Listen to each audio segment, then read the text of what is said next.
Hey pals, it's LG from the Grand Rapids Children's Museum.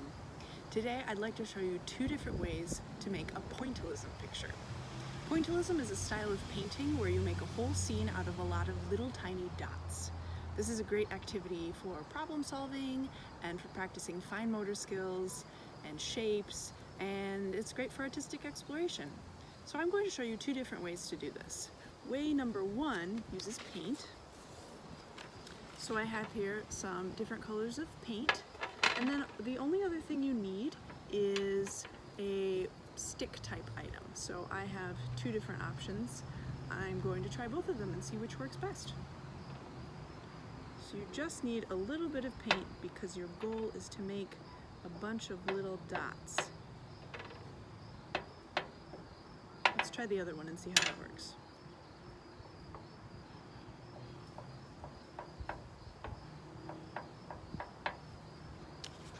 Okay, so here are my two kinds of dots, one with a spoon and one with the stick.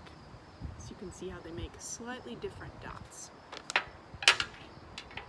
Okay, and way number two to do pointillism, the papers are going to fly away, is using stamp pads. So I have 4 different colors of ink right here. I have a red, an orange, a green, and a black. And this works really well if you use a flat pencil eraser. So if you have a pencil that you haven't used yet, that would be a really good eraser to use. And also, if you have a wipe on hand, you can use it to clean off the eraser between colors. So let's try this one. That works pretty well. Let's do some different colors too.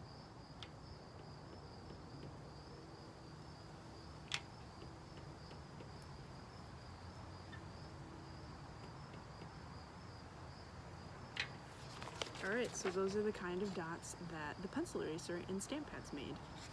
So you can see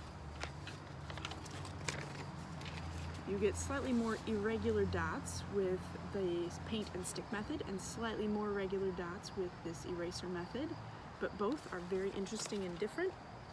And then the goal of pointillism is to take all of your dots and make one whole picture out of all of the dots.